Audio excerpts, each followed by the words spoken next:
Well, we welcome all the things that we have said during the debates, all the financial debates that is now incorporated into the speech. But as they say, that the taste or the pudding, the taste of the pudding is in the eating. And we are saying that whether he will implement those things remains to be seen.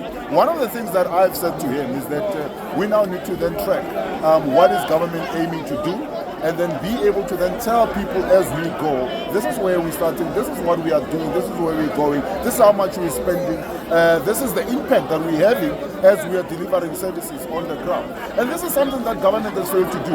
Every time it has always been government reacting. When there are people territorial, that's when you see government doing certain things. And we are saying that needs to stop. We now need to have a long-term plan. We need to communicate that long-term plan with the residents and be able to then say to the people of Gauteng, this is where we're going to build schools. This is where we're going to build hospitals. This is where we're going to build, houses. And if you want, come and register. But this is where we are going as a program of government. This is what we've been saying to you. What I found very interesting is that he mentions nothing about the thousands of people that he promised jobs through the Nurses Fund. Now he's talking about further training. We should be talking about how are we then employing people, instead of then saying we train them and then we leave them to the market. That is not going to help us. He's talking about Johannesburg, that is now going to be a revitalized city. The thing is, what is the plan? Is he talking to the municipality, or is he coming up again, with his own plans and hoping that everybody follows through? But again, there's something that is worrying us here.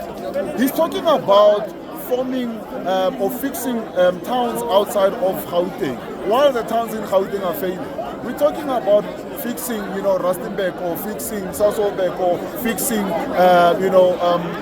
Harrismith, as he said, while we should be talking about how do we make sure that Sidibeng, how do we make sure that Mfuleni is actually becoming a hub that these other municipalities who are outside of Gauteng can look towards and then be able to then form connectivity with. So these are some of the things that for me are things that are saying that he's run out of ideas in terms of what should be happening in Gauteng. He's looking somewhere else. He's now becoming a premier of so many provinces instead of focusing in his own province, taking care of the basics, making sure that we're able to then align the issues of infrastructure master plan, align the issues of human settlement. He's now talking about preventing people from erecting shacks going forward. But what he's not talking about is how are then people able to then access housing, because we are not meeting even the targets that the province has in terms of providing human settlement. So these are things that we are saying, instead of shooting from the hip, he's supposed to sit back and say, where is Gauteng's shortcomings? How are we going to then address these things?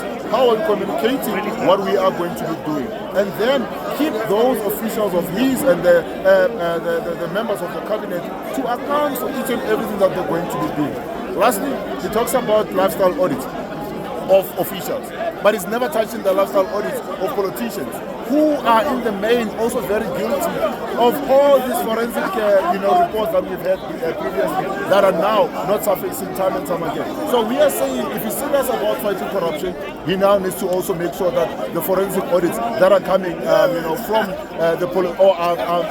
including politicians, are also made available.